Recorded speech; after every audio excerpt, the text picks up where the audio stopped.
The smell hit me before I even opened the door. Cornbread and something else. Something metallic like old pennies left in standing water. The kind of smell that makes your stomach turn and your skin prickle, even though you can't quite place why. That restaurant had been serving food for 70 years, but what it served wasn't always on the menu. Some customers left satisfied, others left changed, and a few never left at all. I'm Jason Fox, and this one still haunts me. The story came from a guy named Gerald Hawkins, a line cook who worked at a place called the Mountain Laurel in Asheville, North Carolina.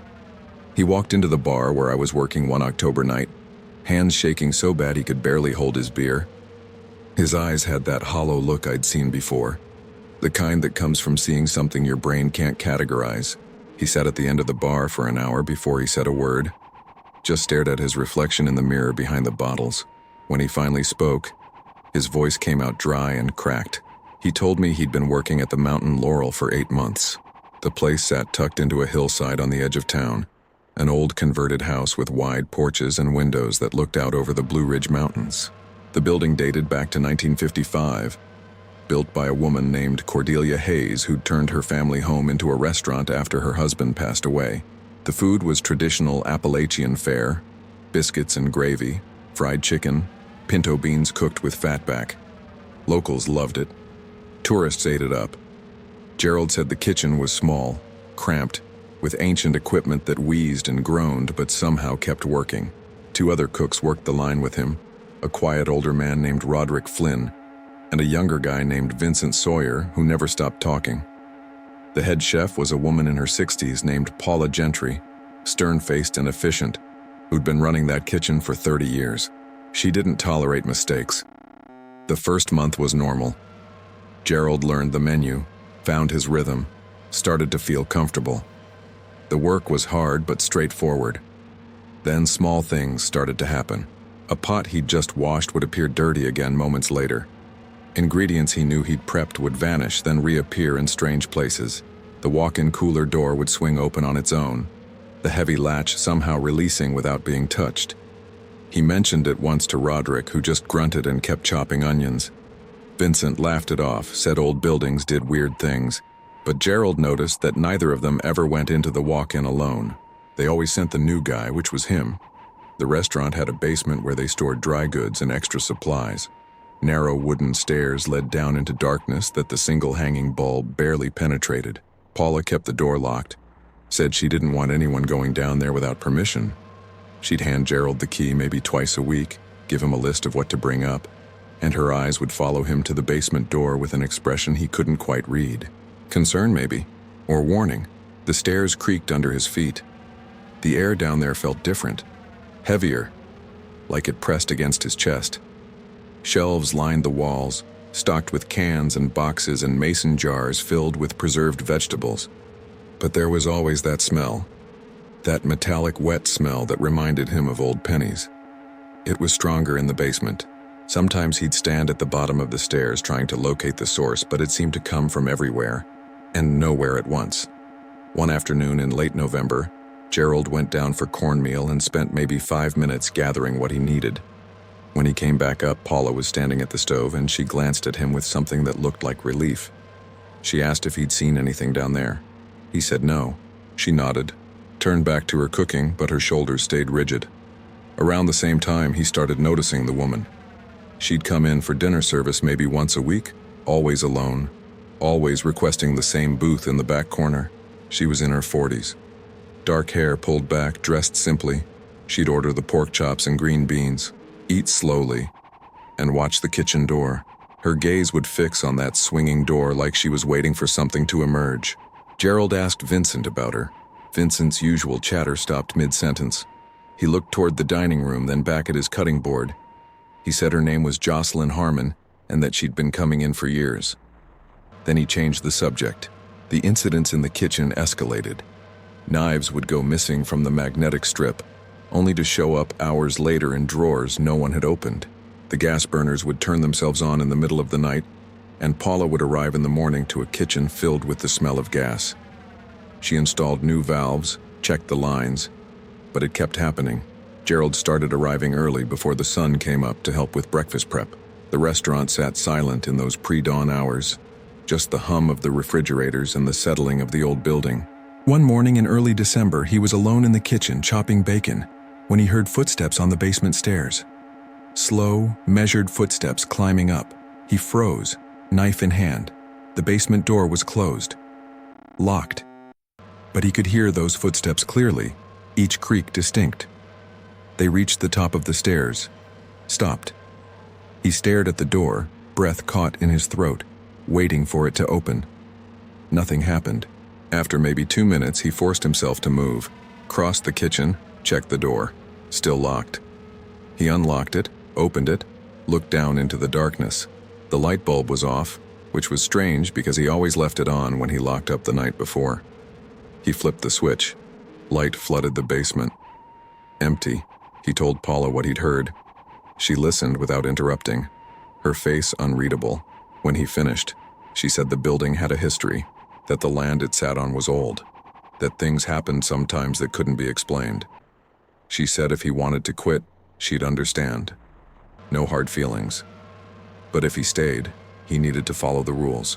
Never go in the basement alone after dark. Always lock the walk-in from the outside if he was the last one out. And never, under any circumstances, answer if he heard his name called when he couldn't see who was calling. Gerald asked what would happen if he did. Paula looked at him for a long moment. She said he wouldn't like the answer. He should have quit. He knew that. But jobs weren't easy to find in Asheville, and the Mountain Laurel paid decent money. So he stayed. He followed the rules. He tried to ignore the footsteps, the moving objects, the smell that never quite went away. The week before Christmas, the restaurant hosted a private party. 50 people, full buyout, big money, all hands on deck. Gerald worked the line with Roderick and Vincent, churning out plates while Paula orchestrated everything with military precision. The dining room buzzed with conversation and laughter. Everything ran smooth until around 9:30. Gerald was plating a dish when the lights flickered. Just once, brief, but enough to make everyone pause. Then the temperature dropped. Not gradually, but all at once, like someone had opened a freezer door directly into the kitchen. His breath misted in front of his face. Roderick's hand stilled on his knife. Vincent actually stopped talking. Paula's voice cut through the silence, sharp and commanding. She told them to keep working, don't stop, don't look up, just keep moving. So they did, but Gerald could feel it. That presence he'd sensed in the basement, in the walk-in, in the corners of the kitchen when he worked alone. It was there in the room with them, watching. The cold lasted maybe 30 seconds. Then it passed, the temperature normalizing as quickly as it had dropped. Paula's shoulders relaxed fractionally. She told everyone to take 5, get some water, pull themselves together. The party in the dining room continued, oblivious. In the walk-in, Vincent's hands shook as he grabbed garnishes. He told Gerald he was done. He was putting in his notice tomorrow. He didn't care about the money. Roderick overheard and said nothing, but Gerald saw him nod slightly in agreement. Gerald went down to the basement that night after cleanup, sent by Paula for extra flour. He didn't want to go. Every instinct screamed at him to refuse. But he took the key, unlocked the door, descended into that pool of weak light. The smell was overwhelming, so strong it made his eyes water. He grabbed the flour, turned to leave, and saw her. A woman stood at the base of the stairs. Not Jocelyn Harmon, someone else, someone he'd never seen before. She was young, maybe 25, wearing a dress that looked decades out of fashion. Her skin had a grayish cast, and her eyes were completely black. No whites, no iris, just solid black. She tilted her head, studying him. Then she smiled. Her mouth opened too wide, the corners stretching beyond what human anatomy should allow. She spoke his name, Gerald. But the voice wasn't human. It layered over itself, multiple tones speaking in unison. She asked if he knew what this place was built on, if he knew what fed the land beneath the restaurant, if he knew why the food tasted the way it did. He remembered Paula's rule. Don't answer. He kept his mouth shut, gripped the bag of flour like a shield, and moved toward the stairs. The woman didn't block his path, but she watched him climb, that too wide smile never faltering. He could feel her eyes on his back with each step. When he reached the top, he shoved through the door, slammed it behind him, locked it with shaking hands. Paula stood there waiting. She took one look at his face and knew. She asked if he'd answered it. He shook his head. She exhaled, some of the tension leaving her frame. She told him to go home, take tomorrow off. Think about whether he really wanted to keep working there. Gerald went home, didn't sleep. He spent the night researching the restaurant, the building, the land. What he found made his stomach turn. The Mountain Laurel sat on property that had changed hands 7 times between 1920 and 1955. Each owner had tried to build something there, a house, a store, a church. None of them lasted more than a year. People reported feeling watched, hearing voices, seeing figures that vanished when approached. 2 people died on that land before Cordelia Hayes bought it, both under circumstances that were ruled accidental, but generated whispers in the community. Cordelia herself had a strange reputation. The old newspaper articles described her as reclusive, odd, someone who kept to herself and made people uncomfortable. But her restaurant succeeded, where everything else had failed. It thrived, became a landmark. And she ran it for 40 years before passing away in the kitchen during dinner service, collapsing behind the stove while plating a dish. The articles mentioned something else. During Cordelia's time, there were occasional reports from customers about strange tastes in the food. Nothing specific, just an underlying flavor they couldn't identify. Some people said it made them feel euphoric. Others said it made them sick. A food inspector had looked into it once but found nothing wrong. Gerald went back to work 3 days later. Vincent had quit as promised. They'd hired someone new, a kid fresh out of culinary school who didn't know the building's history. Gerald watched him bound down the basement stairs without hesitation and felt a sick twist in his gut. He confronted Paula during a quiet moment in the afternoon. He told her what he'd found, what he'd seen, and he demanded to know what was really going on. She looked at him for a long moment, weighing something. Then she told him to follow her. They went through the kitchen, past the dining room, and out onto the back porch. The mountain view stretched before them, beautiful and serene. Paula lit a cigarette, something he'd never seen her do. She said Cordelia Hayes had made a deal. With what? Paula didn't know exactly. Something old, something that lived in the earth beneath the restaurant. Cordelia had been desperate, broke, with no options left. The thing offered her success, prosperity, a business that would never fail. All she had to do was feed it, not people. Paula was quick to clarify that, but it wanted something, an offering, a taste. So Cordelia started adding something to the food. Water from the basement drawn from a natural spring that ran beneath the foundation. The water had properties, made people feel good, made them come back, made the restaurant a success. But it also strengthened the thing down there, fed it, connected it to everyone who ate the food. Most people never noticed, but some did. Some were sensitive to it, could taste what shouldn't be there. Those were the ones who came back again and again, drawn by something they didn't understand. Like Jocelyn Harmon, Paula said when Cordelia died, the thing expected the deal to continue. So it did. The next owner, then the next, each one discovering the truth and making the choice to keep it going. Because if they stopped, if they refused to add the water to the food, the restaurant would fail, and the thing would take payment another way. Gerald asked what that meant. Paula looked at him with tired eyes and said she didn't know, and she didn't want to find out. He should have quit then, should have walked away and never looked back. But he thought about his rent, his bills, the difficulty of finding work. He thought about how easy it was to ignore things when you needed to. So he stayed. He learned not to think about the water Paula added to the soup stocks, the sauces, the marinades. He learned to ignore the footsteps, the presence, the occasional glimpse of figures that shouldn't be there. January passed. February. The new cook quit after a month, citing personal reasons. They hired another one. The cycle continued. In early March, Jocelyn Harmon stopped coming in. Her regular booth sat empty week after week. Gerald found himself noticing her absence, wondering where she'd gone. He asked Paula about it one afternoon. Paula's face went carefully blank. She said Jocelyn was sick, had been for a while, that it was probably for the best that she wasn't eating out anymore. Something about the way she said it made Gerald push further. He asked what kind of sick. Paula hesitated, then told him that Jocelyn had been coming to the Mountain Laurel for 15 years. She'd started right after her husband passed away, found comfort in the food, in the routine, but over time, something changed in her. She became dependent on it, craved it in a way that wasn't natural. When she tried to stop coming, she'd get violently ill. Shaking, fever, hallucinations, like withdrawal. The water, Paula explained, had that effect on some people. It bonded with them, became part of their system. Most customers came occasionally enough that it never reached that point. But regular customers, ones who ate there multiple times a week for years, they risked becoming trapped. The thing beneath the restaurant claimed them slowly, incorporating them into its web. Gerald asked if Jocelyn was dying. Paula said she didn't know. The woman had checked herself into a facility, was trying to detox, to break the connection. It might work. It might not.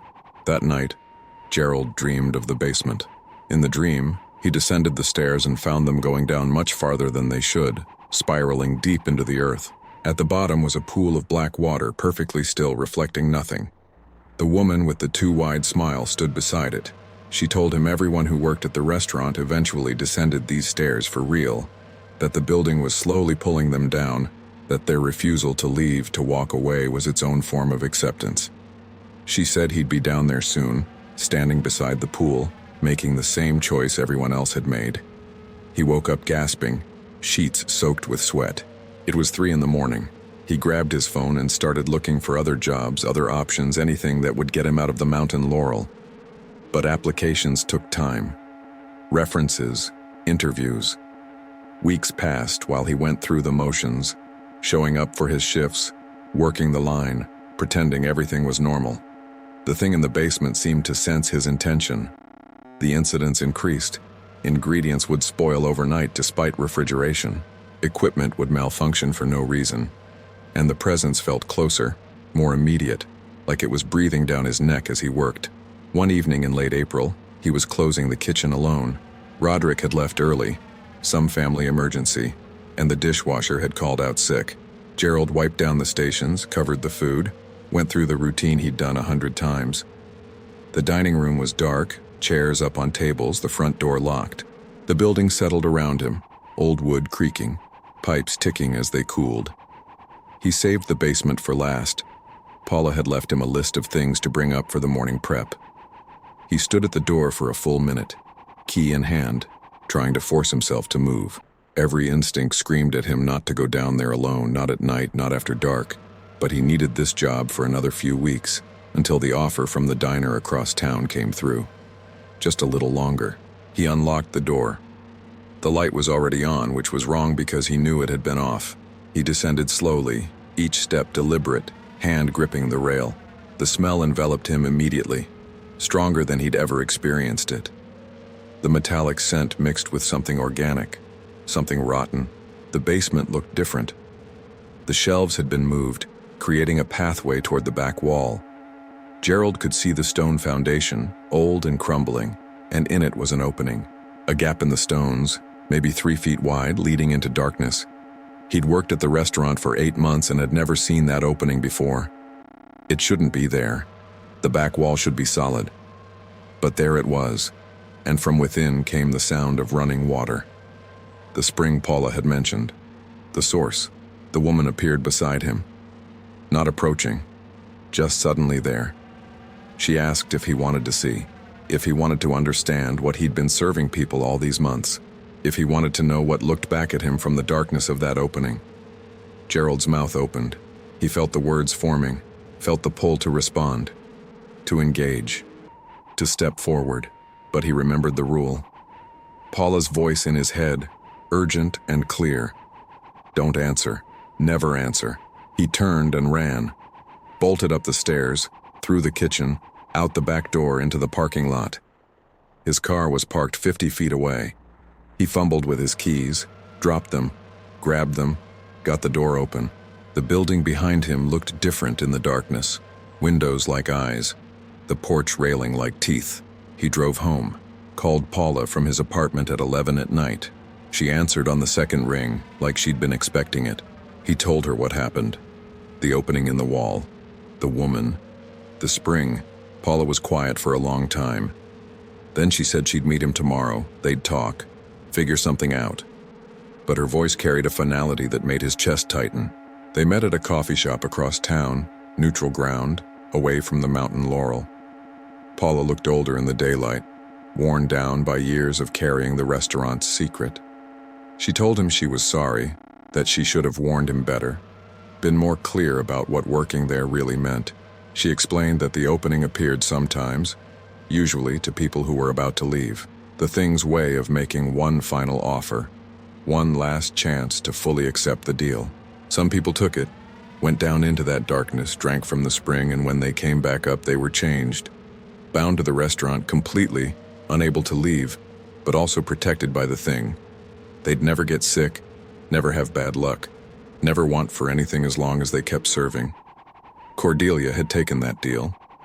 So had 2 other chefs over the years. They'd given themselves to the thing beneath the building in exchange for security. Paula had never taken it. She'd kept her distance, maintained the arrangement without fully surrendering. But she said it got harder every year. The pull was strong. The temptation to just give in, to let it take her and be done with the struggle. Gerald asked why she didn't just close the place, walk away, let it fail. Paula's laugh was bitter. She said she'd tried once, years ago, called in sick for a week, hoping the absence would break the connection. By day 3, her apartment building had a gas leak. By day 5, her car's brakes failed. By day 6, she was back in the kitchen. The thing protected the restaurant, but it also enforced compliance. Gerald left the Mountain Laurel that day. Didn't give 2 weeks' notice, didn't go back for his last paycheck. The diner job hadn't come through yet, but he didn't care. He worked temp jobs, picked up shifts, washing dishes at other restaurants, anything that kept him away from that building. For 2 months, nothing happened. He started to relax, started to think maybe he'd gotten out clean. Then he woke up one morning in early July and tasted it. That metallic flavor, faint but unmistakable in his mouth. He hadn't been to the Mountain Laurel in months, hadn't eaten their food, but the taste was there. It came back every few days. The taste, and with it, the smell. That penny and rot combination. Sometimes he'd catch glimpses of the woman in his peripheral vision, gone when he turned to look. Other times he'd hear footsteps behind him on empty streets. He called Paula, desperate. She told him that 8 months was a long time, that he'd eaten the food almost daily, that the spring water had likely bonded with him more than he realized. It might fade over time or it might get worse. She didn't know. Each person reacted differently. She said Jocelyn Harmon had died 3 weeks after he quit. The detox hadn't worked. Her body had needed the water, had become dependent on whatever lived in it. When it was taken away, her system shut down. The doctors couldn't explain it, called it a cascade of organ failures, one of those medical mysteries. But Paula knew. And now Gerald knew too. He asked if he was going to die. Paula said she didn't think so. He hadn't reached the level of dependence that Jocelyn had. But he'd carry the mark of the restaurant for a long time, maybe forever. A piece of that thing beneath the Mountain Laurel had lodged itself in him. That was 6 months ago. Gerald told me he still tastes it sometimes, still smells it in moments when he's alone. The woman hasn't appeared again, but he feels watched, constantly. He avoids Asheville's west side entirely now, takes the long way around if he needs to go anywhere near where the restaurant sits.